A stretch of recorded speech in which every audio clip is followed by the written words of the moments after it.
ষ্টুডিঅ'ৰ মাজত মই মিনহাছ এই মুহূৰ্তত এটা গুৰুত্বপূৰ্ণ খবৰ লইবৰ কাৰণে চেষ্টা কৰিছো। সমগ্ৰ অসম জোকাৰিছে ফাঁচী বজাৰ কাণ্ডই। নিলম্বিত অচি ভাৰ্গৱ বৰবৰাৰ কাণ্ডই জোকাৰিছে সমগ্ৰ ৰাজ্য। তাৰ মাজতে কেইবাগৰাকী ব্যক্তিয়ে প্ৰতিক্ৰিয়া ব্যক্ত কৰিছে সমগ্ৰ বিষয় সন্দৰ্ভত। প্ৰতিক্ৰিয়া ব্যক্ত কৰিছে ইতিমধ্যে ৰাজ্যৰ মন্ত্ৰী ৰঞ্জিত দাসে। ৰঞ্জিত দাসে এইবাৰ মন্তব্য কৰিছে আৰক্ষীৰ যি ব্যৱহাৰ এই ব্যৱহাৰ কংগ্ৰেছৰ ফালৰ পৰা আহিছে। কংগ্ৰেছৰ দিনৰ পৰা এই আচৰণ আহিছে আৰক্ষীৰ। ভাৰতীয় জনতা পাৰ্টিৰ দিনত আৰক্ষীৰ আচৰণ কিছু পৰিমাণে কম হ'বলৈ ধৰিছে। যি আচৰণ কৰিবলৈ ধৰিছে আৰক্ষীসকলে বা যেনেকুৱা ধৰণৰ আচৰণ আৰক্ষীসকলে কৰে এই আচৰণ পূৰ্বতে কংগ্ৰেছৰ দিনৰ পৰা অহা আচৰণ। আৰু এনেদৰে এতিয়া মন্তব্য কৰিছে কেবিনেট মন্ত্ৰী ৰঞ্জিত দাসে। আৰু ৰঞ্জিত দাসে ইতিমধ্যে উল্লেখ কৰি কৈছে ভাৰতীয় জনতা পাৰ্টিৰ দিনত আৰক্ষীৰ আচৰণ বেয়া আচৰণ কিছু কমিবলৈ ধৰিছে। কংগ্ৰেছৰ পৰা অহা আচৰণে এতিয়া ৰাইজক বিপদত পেলাইছে। এই মুহূৰ্তত সবিশেষ এটা গুৰুত্বপূৰ্ণ খবৰ। আৰক্ষীৰ এনে ব্যৱহাৰ আহিছে কংগ্ৰেছৰ পৰা। বিজেপিৰ দিনত আৰক্ষীৰ ব্যৱহাৰ অলপ ভাল হ'ব ধৰিছে। আৰক্ষী কোনো ভগৱান নহয়। আৰু এনেদৰে মন্তব্য কৰিছে এতিয়া মন্ত্ৰী ৰঞ্জিত দাসে। মন্ত্ৰী আমোলা দেখিলে যেনেদৰে চেলুট মাৰে তেনেকৈ সাধাৰণ ৰাইজক নমস্কাৰ কৰিব লাগে। আৰক্ষীয়ে জনসাধাৰণক নৰৰূপী নাৰায়ণ জ্ঞান কৰিব লাগে। তেতিয়াহে আৰক্ষী আৰু জনতাৰ মাজত মতবিৰোধ নহয় বুলি মন্তব্য কৰিছে মন্ত্ৰী ৰঞ্জিত দাসে। জনসাধাৰণৰ সৈতে নমস্কাৰ দি কথা পাতিবলৈ শিকক আৰক্ষীয়ে। এই মন্তব্য ৰাজ্যৰ কেবিনেট মন্ত্ৰী ৰঞ্জিত দাসৰ। ফাঁচী বজাৰৰ কাণ্ডক লৈ মন্তব্য ৰঞ্জিত দাসৰ। যি মন্তব্য কৰিছে এই মন্তব্য এক প্ৰকাৰ গ্ৰহণযোগ্য, কিন্তু কংগ্ৰেছৰ পৰা অহা আচৰণ বুলি কোৱাটো কিমান দূৰ গ্ৰহণযোগ্য আপোনালোকে মন্তব্য কৰিব পাৰে কমেণ্ট বক্সত।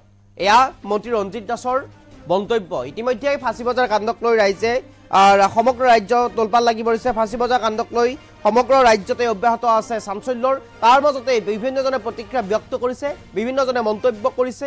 সমগ্ৰ ঘটনা সন্দৰ্ভত নিন্দা জনাইছে একাংশ লোকে। একাংশই সমগ্ৰ ঘটনা সন্দৰ্ভত ইতিমধ্যে দাখিল কৰিছে এজাহাৰ। বিভিন্ন প্ৰান্তত এজাহাৰ দাখিল কৰিছে। শেহতীয়াভাৱে জ্ঞানদীপ হাজৰিকা নামৰ যুৱকজনে এজাহাৰ দাখিল নকৰাৰ সিদ্ধান্ত লৈছিল যদিও শেহতীয়াভাৱে এজাহাৰ দাখিলৰ সিদ্ধান্ত ইতিমধ্যে গ্ৰহণ কৰিছে। আৰু ইতিমধ্যে এজাহাৰ দাখিল কৰিছে পাণবজাৰ আৰক্ষী থানাত নিলম্বিত অচি ভাৰ্গৱ বৰবৰাৰ বিৰুদ্ধে। তাৰ মাজতেই ৰাজ্যৰ কেবিনেট মন্ত্ৰী ৰঞ্জিত দাসে মন্তব্য কৰিছে। এই মন্তব্য কিমান দূৰ গ্ৰহণযোগ্য আপুনি বিবেচনা কৰক। আৰক্ষীৰ যি আচৰণ এই আচৰণ কংগ্ৰেছৰ দিনৰ পৰাই অহা আচৰণ বুলি উল্লেখ কৰিছে। কংগ্ৰেছৰ দিনৰ পৰাই অহা আচৰণ আৰু যি আচৰণ ইতিমধ্যে বিজেপিৰ দিনত কিছু কমিবলৈ ধৰিছে বুলি মন্তব্য কৰিছে। কংগ্ৰেছৰ পৰা অহা আচৰণে এতিয়া ৰাইজক বিপদত পেলাইছে। আৰু এনেদৰে এতিয়া মন্তব্য কৰিছে মন্ত্ৰী ৰঞ্জিত দাসে। জনসাধাৰণৰ সৈতে এক প্ৰকাৰ আৰক্ষীক নমস্কাৰ জনাই কথা পাতিবলৈ পৰামৰ্শ দিছে। জনসাধাৰণৰ সৈতে এটা ভাল সম্পৰ্ক বজাই ৰাখিবলৈ পৰামৰ্শ আগবঢ়াইছে মন্ত্ৰী ৰঞ্জিত দাসে। সাধাৰণ জনতাক নমস্কাৰ নৰৰূপী নাৰায়ণ জ্ঞান কৰিবৰ কাৰণে আহ্বান জনাইছে। আনহাতে যেনেদৰে মন্ত্ৰী MLA আমোলা বিষয়াসকলক যেনেদৰে দেখিলে চেলুট মাৰে আৰক্ষীয়ে, ঠিক তেনেদৰে সাধাৰণ ৰাইজক দেখিলে নমস্কাৰ কৰি কথা পাতিবলৈ আহ্বান জনাইছে। তাৰ মাজতে তেওঁ উল্লেখ কৰিছে কংগ্ৰেছৰ পৰা অহা আচৰণে এতিয়া ৰাইজক বিপদত পেলাইছে। আমাৰ কমেণ্ট বক্সত আপুনি জনাব পাৰে এই মন্তব্যটো কিমান দূৰ গ্ৰহণযোগ্য আপোনালোকৰ বাবে, বা আপোনালোকে কি হিচাপে এই মন্তব্যক বিবেচনা কৰিব। মন্ত্ৰী ৰঞ্জিত দাসৰ মন্তব্যক আপুনি কেনেদৰে বিবেচনা কৰিব কমেণ্ট বক্সত জনাই যাব পাৰে। কাৰণ মন্ত্ৰী ৰঞ্জিত দাসে সমগ্ৰ ঘটনা সন্দৰ্ভত যি উল্লেখ কৰিছে, মন্তব্য কৰিছে, সেই মন্তব্যটো পোনপ্ৰথমে কৰা মন্তব্যটো হৈছে কংগ্ৰেছৰ পৰা অহা আচৰণ আৰক্ষীৰ। এয়া আচৰণ কংগ্ৰেছৰ পৰা আহিছে আৰু এই আচৰণ এতিয়া বিজেপিৰ দিনত কিছু কমিবলৈ ধৰিছে। আৰু এয়া হৈছে এগৰাকী মন্ত্ৰীৰ মন্তব্য আছে, শুনাব বিচাৰিছোঁ। প্ৰতিগৰাকী আৰক্ষীয়ে জনসাধাৰণৰ লগত যেতিয়া কথা পাতে, যদি তেওঁলোকে যদি নমস্কাৰ দি পেলাই যদি কথাখিনি আৰম্ভ কৰে তেতিয়া মানুহৰ মাজত বহুত সহনীলতা বৃদ্ধি হ'বগৈ। যিহেতু মন্ত্ৰী MLA বা চৰকাৰী বিষয়া দেখিলে তেওঁলোকে চেলুট দিয়ে। প্ৰতিগৰাকী আৰক্ষীয়ে যাতে জনসাধাৰণৰ কথা পাতোঁতে যাতে নমস্কাৰ দি পেলাই যাতে কথা পাতে তাৰ কাৰণে মই বিনম্ৰতাৰে আহ্বান জনাইছোঁ। এনেকুৱা অভিযোগ অকল আজি বা যোৱাকালি বুলি নহয়, এনেকুৱা মাজে মাজে আমি দেখি আহিছোঁ। আৰু এই আৰক্ষীৰ যি আচৰণ, আচলতে এই আচৰণখিনি আৰোহণ কৰিছে কংগ্ৰেছৰ পৰা আৰোহণ কৰিছিলে। কাৰণ কিয় ভাৰতীয় জনতা পাৰ্টীৰ চৰকাৰ অহাৰ পিছৰ পৰা যথেষ্ট তেওঁলোকে সলনি হৈছে। তাৰ মাজতো এনেকুৱা ধৰণৰ ঘটনা আমি ঘটি থকা দেখিছোঁ। আৰু মই সেইকাৰণে আৰক্ষীসকলক আমাৰ DGPৰ জৰিয়তে এটা আহ্বান জনাইছোঁ যে যিহেতু মন্ত্ৰী MLA বা চৰকাৰী বিষয়া দেখিলে তেওঁলোকে চেলুট দিয়ে। গতিকে তেওঁলোকক যিহেতু চেলুট দিয়ে, অফিচাৰসকলক যিহেতু চেলুট দিয়ে, মন্ত্ৰী MLAক চেলুট দিয়ে, মই ভাবোঁ যে আমাৰ প্ৰতিগৰাকী আৰক্ষীয়ে জনসাধাৰণৰ লগত যেতিয়া কথা পাতে বা কোনোবা বাইকেৰে আহি থাকোঁতে বা গাড়ী চলাই আহি থাকোঁতে যদি তেওঁলোকে যদি নমস্কাৰ দি পেলাই যদি কথাখিনি আৰম্ভ কৰে, তেতিয়া মানুহৰ মাজত বহুত সহনীলতা বৃদ্ধি হ'বগৈ। আৰু সেইটোৱে পুলিচ আৰু পাব্লিকৰ যিটো ৰিলেশ্যন, সেই ৰিলেশ্যনটো আগন্তুক দিনত ক্ৰমাগতভাৱে ভাল ৰিলেশ্যন হ'ব। মই নিশ্চিত যে অসম আৰক্ষী বুলি নহয়, ভাৰতবৰ্ষৰ কোনো আৰক্ষী অকলে ল এণ্ড অৰ্ডাৰ কণ্ট্ৰল চম্ভালিব পৰা ক্ষমতা নাই, এইটো অসম্ভৱ without the support of the public. আৰু সেইকাৰণে পুলিচ পাব্লিক ৰিলেশ্যনৰ কথাটো আমি সততে কৈ থাকোঁ। গতিকে পুলিচ পাব্লিক ৰিলেশ্যনটো ভাল কৰিব লাগিলে এতিয়ালৈ যথেষ্ট ভাল, কিন্তু আৰু ভাল কৰিব লাগিলে মই ভাবোঁ যে আমি যিহেতু মানুহক যিহেতু নৰৰূপী হিচাপে জ্ঞান কৰোঁ, নৰৰূপী নাৰায়ণ বুলি জ্ঞান কৰোঁ, আৰক্ষীয়েও যদি মানুহক তেওঁ বাইকাৰ্ছে হওক বা তেওঁ ৰাস্তাতে আহি থকাই হওক নৰৰূপী নাৰায়ণ বুলি যদি জ্ঞান কৰে, তেতিয়াহ'লে আৰক্ষী আৰু জনসাধাৰণৰ মাজত যিটো মতভেদ আছে বা যিটো সংঘাত, সেই সংঘাতটো দূৰ হ'ব। মই সেইকাৰণে অসম আৰক্ষীৰ সঞ্চালক প্ৰধানৰ জৰিয়তে আহ্বান জনাইছোঁ যে আৰক্ষীয়ে অন্ততঃ জনসাধাৰণক দেখিলে যি কথা নাথাকক কিয় নমস্কাৰ দি পেলাই যদি, কাৰণ জনসাধাৰণে যদি আৰক্ষীক নমস্কাৰ দিব লাগে, আৰক্ষীটো এনেকুৱা কোনো ভগৱানৰ অৱতাৰ নহয় যে আৰক্ষীয়ে আমিহে ভগৱানৰ অৱতাৰ, কাৰণ আমি নৰৰূপী নাৰায়ণ জনসাধাৰণ। নৰৰূপী নাৰায়ণসকলক যেতিয়া নমস্কাৰ দি পেলাই সম্বোধন কৰি পেলাই যদি যিকোনো কথা আলাপ আলোচনা কৰে, তেতিয়া মই ভাবোঁ যে পুলিচ আৰু জনসাধাৰণৰ সম্পৰ্কটো আগন্তুক দিনত অধিক ভাল হ'ব বুলি মই ভাবোঁ। যিহেতু মাননীয় মুখ্যমন্ত্ৰী ডাঙৰীয়াই নিজৰ প্ৰতিক্ৰিয়া ব্যক্ত কৰিছে সামাজিক মাধ্যমৰ জৰিয়তে, আৰু তেখেতে ইতিমধ্যে নাগৰিক থানা সমিতি যিহেতু গঠন কৰি দিছে, গতিকে মাননীয় মুখ্যমন্ত্ৰী ডাঙৰীয়াৰ কথা স্পষ্ট যে নাগৰিকক উৰ্ধত ৰাখি পেলাই আৰক্ষীসকলক লগত সহযোগত কাম কৰাৰ কাৰণে নিৰ্দেশ দিছে।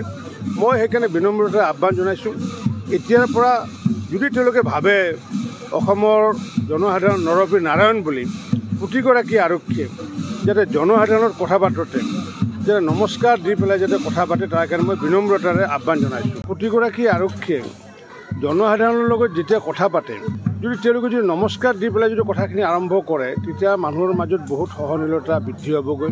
যিহেতু মন্ত্ৰী MLA বা চৰকাৰী বিষয়া দেখিলে তেওঁলোকে চেলুট দিয়ে। প্ৰতিগৰাকী আৰক্ষীয়ে যাতে জনসাধাৰণৰ কথা পাতোঁতে যাতে নমস্কাৰ দি পেলাই যাতে কথা পাতে, তাৰ কাৰণে মই বিনম্ৰতাৰে আহ্বান জনাইছোঁ। এনেকুৱা অভিযোগ অকল আজি বা যোৱাকালি বুলি নহয়, এনেকুৱা মাজে মাজে আমি দেখি আহিছোঁ। আৰু এই আৰক্ষীৰ যি আচৰণ, আচলতে এই আচৰণখিনি আৰোহণ কৰিছে কংগ্ৰেছৰ পৰা আৰোহণ কৰিছিলে, কাৰণ কিয় ভাৰতীয় জনতা পাৰ্টীৰ চৰকাৰ অহাৰ পিছৰ পৰা যথেষ্ট তেওঁলোকে সলনি হৈছে। তাৰ মাজতো এনেকুৱা ধৰণৰ ঘটনা আমি ঘটি থকা দেখিছোঁ।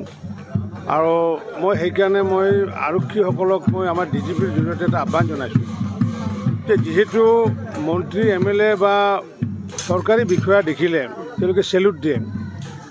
গতিকে তেওঁলোকক যিহেতু চেলুট দিয়ে, অফিচাৰসকলক যিহেতু চেলুট দিয়ে, মন্ত্ৰী MLAক চেলুট দিয়ে, মই ভাবোঁ যে আমাৰ প্ৰতিগৰাকী আৰক্ষীয়ে জনসাধাৰণৰ লগত যেতিয়া কথা পাতে বা কোনোবা বাইকেৰে আহি থাকোঁতে বা গাড়ী চলাই আহি থাকোঁতে যদি তেওঁলোকে যদি নমস্কাৰ দি পেলাই যদি কথাখিনি আৰম্ভ কৰে, তেতিয়া মানুহৰ মাজত বহুত সহনীলতা বৃদ্ধি হ'বগৈ। আৰু সেইটোৱে পুলিচ আৰু পাব্লিকৰ যিটো ৰিলেশ্যন, সেই ৰিলেশ্যনটো আগন্তুক দিনত ক্ৰমাগতভাৱে ভাল ৰিলেশ্যন হ'ব। মই নিশ্চিত যে অসম আৰক্ষী বুলি নহয়, ভাৰতবৰ্ষৰ কোনো আৰক্ষী অকলে ল এণ্ড অৰ্ডাৰ কণ্ট্ৰল চম্ভালিব পৰা ক্ষমতা নাই, এইটো অসম্ভৱ without the support of the public. আৰু সেইকাৰণে পুলিচ পাব্লিক ৰিলেশ্যনৰ কথাটো আমি সততে কৈ থাকোঁ। গতিকে পুলিচ পাব্লিক ৰিলেশ্যনটো ভাল কৰিব লাগিলে এতিয়ালৈ যথেষ্ট ভাল, কিন্তু আৰু ভাল কৰিব লাগিলে মই ভাবোঁ যে আমি যিহেতু মানুহক যিহেতু নৰৰূপী হিচাপে জ্ঞান কৰোঁ, নৰৰূপী নাৰায়ণ বুলি জ্ঞান কৰোঁ, আৰক্ষীয়েও যদি মানুহক তেওঁ বাইকাৰ্ছে হওক বা তেওঁ ৰাস্তাতে আহি থকাই হওক নৰৰূপী নাৰায়ণ বুলি যদি জ্ঞান কৰে, তেতিয়াহ'লে আৰক্ষী আৰু জনসাধাৰণৰ মাজত যিটো মতভেদ আছে বা যিটো সংঘাত, সেই সংঘাতটো দূৰ হ'ব। মই সেইকাৰণে অসম আৰক্ষীৰ সঞ্চালক প্ৰধানৰ জৰিয়তে আহ্বান জনাইছোঁ যে আৰক্ষীয়ে অন্ততঃ জনসাধাৰণক দেখিলে যি কথা নাথাকক কিয় নমস্কাৰ দি পেলাই যদি, কাৰণ জনসাধাৰণে যদি আৰক্ষীক নমস্কাৰ দিব লাগে, আৰক্ষীটো এনেকুৱা কোনো ভগৱানৰ অৱতাৰ নহয় যে আৰক্ষীয়ে আমিহে ভগৱানৰ অৱতাৰ, কাৰণ আমি নৰৰূপী নাৰায়ণ জনসাধাৰণ। নৰপী নাৰায়ণসকলক যেতিয়া নমস্কাৰ দি পেলাই সম্বোধন কৰি পেলাই যদি যিকোনো কথা আলাপ আলোচনা কৰে তেতিয়া মই ভাবোঁ যে পুলিচ আৰু জনসাধাৰণৰ সম্পৰ্কটো আগন্তুক দিনত অধিক ভাল হ'ব বুলি মই ভাবোঁ। যিহেতু মাননীয় মুখ্যমন্ত্ৰী ডাঙৰীয়াই নিজৰ প্ৰতিক্ৰিয়া ব্যক্ত কৰিছে সামাজিক মাধ্যমৰ জৰিয়তে আৰু তেখেতে ইতিমধ্যে নাগৰিক থানা সমিতি যিহেতু গঠন কৰি দিছে, গতিকে মাননীয় মুখ্যমন্ত্ৰী ডাঙৰীয়াৰ কথা স্পষ্ট যে নাগৰিকক উৰ্ধত ৰাখি পেলাই আৰক্ষীসকলক লগত সহযোগত কাম কৰাৰ কাৰণে নিৰ্দেশ দিছে।